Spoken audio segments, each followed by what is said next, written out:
आज के इस लेक्चर के अंदर हम बात करने वाले हैं डोमेन्स के अबाउट। बेसिकली डोमेन्स क्या होती हैं और इनका पूरा मैकेनिज्म क्या होता है, उस चीज़ के अबाउट आज हम डिटेल के अंदर बात करेंगे।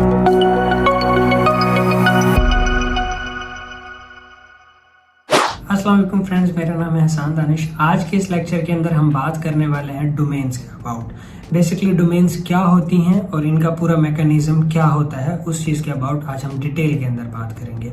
तो सबसे पहले मैं आपको एक्सप्लेन कर दूं कि डोमेन क्या होता है। अगर मैं सिंपल और सादा अल्फाज में आपसे बात करूं तो डोमेन हमारी वेबसाइट का नाम होता है, या किसी भी वेबसाइट का नाम, उसको टेक्निकल टर्म के अंदर हम उसकी डोमेन कहेंगे।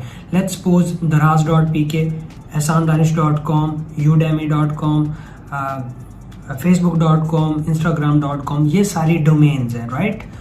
मतलब उस वेबसाइट की इनको टेक्निकल टर्म्स में डोमेन कहेंगे, राइट। अभी जो यहाँ पे आप वर्ड सुन रहे होंगे .com, .net, मतलब डिफरेंट वेबसाइट्स पे आपने देखा होगा, कहीं पे .com है, कहीं पे .net है, .pk है, .org है। इनको बेसिकली डोमेन का लास्ट हिस्सा होता है, इसको हम कहते हैं डोमेन की एक्सटेंशंस, राइट। .org में भी एक्सटेंशन हो सकती है, .com में भी एक्सटेंशन हो सकती है, .net के अंदर भी एक्सटेंशन हो सकती है। तो बेसिकली ये एक्सटेंशंस क्यों होती हैं? तो बेसिकली ये एक्सटेंशन रिप्रेजेंट कर रही होती हैं डिफरेंट चीज़ों को। लेट्स सपोज अगर कंट्री स्पेसिफाइड डोमेन्स की मैं बात करूं तो .pk पाकिस्तान को रिप्रेजेंट कर रही है, .in इंडिया को रिप्रेजेंट कर रही है, इसी तरह से हमारे पास .ru है, रशिया को रिप्रेजेंट कर रही है, ठीक है। .us यूएसए को रिप्रेजेंट कर रही है, .uk, तो ये कंट्री स्पेसिफाइड डोमेन्स है, ठीक है। दूसरी चीज़ यहाँ पे हमारे पास .com जनरल डोमेन है, कोई भी ले सकता है। फिर हमारे पास .org, ठीक है, ऑर्गेनाइजेशन को मतलब रिप्रेजेंट कर रही है कि ऑर्गेनाइजेशन की वेबसाइट है। .gov आपको पता लग रहा है कि गोविड की वेबसाइट है, राइट। तो ये जो एक्सटेंशन हैं ये स्पेसिफाइड कर रही होती हैं किसी ना किसी चीज़ को। अब यहाँ पे क्वेश्चन ये आता है कि आप कौन सी डोमेन ले सकते हैं। आप कोई भी डोमेन बाय कर सकते हैं, no matter what it is, .net, .com, .org, .in, .pk, कोई भी डोमेन आप बाय कर सकते हैं, राइट, अपनी वेबसाइट के लिए जो भी सूटेबल हो आपके लिए। अब जो दूसरी बात करेंगे वो हम यहाँ पे करेंगे कि जो हाई लेवल और लो लेवल डोमेन्स कौन सी होती है। यहाँ पे दो मजीद कैटेगराइज किया गया है, हाई लेवल डोमेन्स को और लो लेवल डोमेन्स को। हाई लेवल डोमेन्स वो होती हैं जो ज़्यादा पॉपुलर हैं और जिनको सर्च इंजन या बाकी लोग ज़्यादा लेजिट समझते हैं, या उनकी अथॉरिटी अच्छी होती है और वो थोड़ी सी महंगी भी होती हैं, राइट।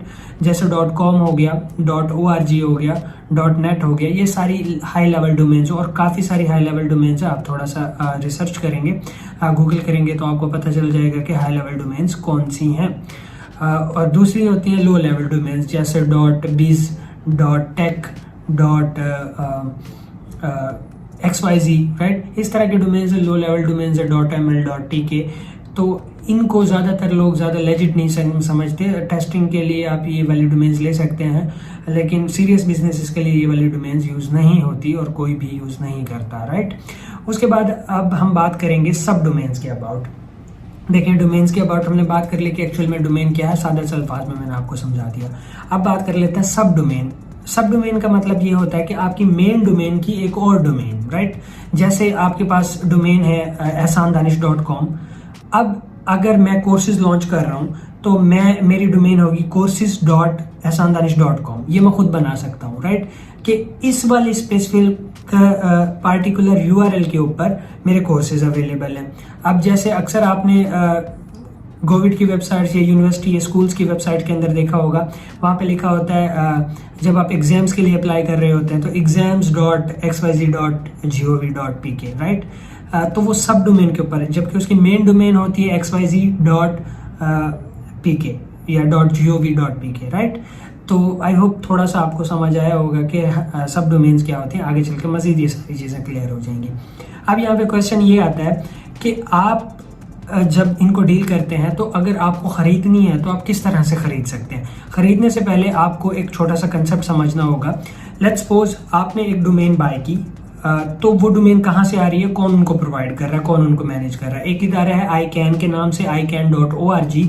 वो बेसिकली सारी डोमेन्स का होल्ड उसके पास होता है और वो क्या करता है, वो उनको आगे बेचता है, राइट। अब उनका बेचने का प्रोसेस क्या है, जैसे iCAN है हमारे पास, iCAN के साथ डिफरेंट प्रोवाइडर्स उसके साथ कॉन्ट्रैक्ट करते हैं, राइट। और फिर वो डिफरेंट प्रोवाइडर्स जो हैं वो आगे डोमेन्स को सेल आउट करते हैं और iCAN को भी पैसे जाते हैं और उन प्रोवाइडर्स को भी पैसे जाते हैं जो उनको मैनेज कर रहे होते हैं।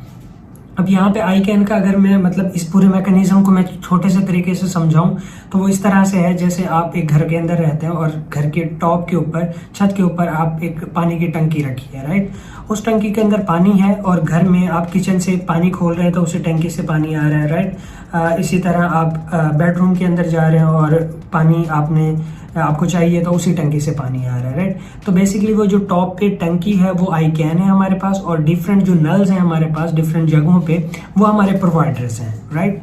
तो इन प्रोवाइडर्स के जरिए अब जो पानी उस टंकी से निकल गया किसी भी नल के जरिए, वो दोबारा से किसी और नल से नहीं निकल सकता। तो यहाँ पे पॉइंट समझने वाला ये है कि अगर आपने एक डोमेन रजिस्टर कर ली है तो वो डोमेन आपकी ही रहेगी, कोई और अब उसे कहीं किसी भी प्रोवाइडर से बाय नहीं कर सकता अनटिल आप उसका रेंट पे करते रहें। नॉर्मली जो डोमेन्स होती हैं वो ईयरली होती हैं, मतलब हर साल आपको उनका रेंट पे करना पड़ता है, जो कि अमूमन $5 से लेके $15 के दरमियान होता है। किसी के कोई प्रोवाइडर $10 की बेच रहा होता है, कोई प्रोवाइडर जो है वो $9 की पर ईयर बेच रहा होता है। तो ये टोटली डिपेंड करता है उस प्रोवाइडर के ऊपर।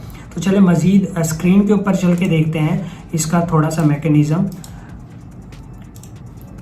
ओके, तो हम आ चुके हैं स्क्रीन के ऊपर और यहाँ पे देखें, अगर मैं लिखूं यहाँ पे GoDaddy, राइट, और यहाँ पे नेमचीप, और यहाँ पे मैं लिखूं SiteGround, तो ये बेसिकली प्रोवाइडर्स हैं और बहुत सारे लातादाद प्रोवाइडर्स हैं। यहाँ पे देखें, अगर मुझे कोई डोमेन बाय करनी है तो यहाँ पे मैं सर्च करूँगा लेट्स से ehsandanish.com। ये ऑलरेडी मैं ले चुका हूँ, तो मैं ये किसी भी प्रोवाइडर पे सर्च करूँगा अवेलेबल फॉर बाय नहीं होगी, क्योंकि ये ऑलरेडी मैं ले चुका हूँ, मैं परचेज कर चुका हूँ इसको। तो यहाँ पे देखें ऑलरेडी डोमेन टेकन, राइट। अगर मैं इस प्रोवाइडर पे भी ये डोमेन सेम सर्च करूँगा तो ये अवेलेबल नहीं होगी। जैसा कि मैंने आपको iCAN का और टंकी की एग्जांपल देके आपको समझाया कि किस तरह से ये काम कर रहा होता है कि जो डोमेन आपने ले ली है, उस साल का आपने रेंट पे कर दिया, तो वो डोमेन अब आपकी ही रहने वाली है, कोई और उसको बाय नहीं कर सकता किसी भी प्रोवाइडर के साथ, ठीक है। यहाँ पे देखें, यहाँ पे भी अवेलेबल नहीं है यहाँ पे। तो इसी तरह से आप कहीं पे भी जाएंगे तो आपको वो डोमेन अवेलेबल नहीं होगी, और जो डोमेन अवेलेबल है वो तमाम, लेट्स सपोज यहाँ पे मैं कुछ और रैंडम कैरेक्टर्स डाल देता हूँ और ये डोमेन देखें अवेलेबल अगर यहाँ पे होगी तो तमाम प्रोवाइडर्स के ऊपर अवेलेबल होगी। यहाँ पे देखें EMD यहाँ पे अवेलेबल है, और ये जो GoDaddy है वो प्रोवाइड कर रहा है $0.01 के अंदर इसको for 1 year, right. First year ये बहुत ही ज़्यादा चीप देते हैं। तो आई होप आपको समझ आया होगा डोमेन्स के अबाउट अ लिटिल बिट। मजीद जाके आगे क्लियर हो जाएगा कि किस तरह से हम डोमेन बाय करेंगे एक्चुअल में और किस तरह से उनको यूज़ करेंगे। तो आई होप आपको समझ आया होगा। मिलते हैं इंशाल्लाह नेक्स्ट लेक्चर के अंदर नेक्स्ट टॉपिक के साथ। Till then keep learning, keep exploring. अल्लाह हाफिज़।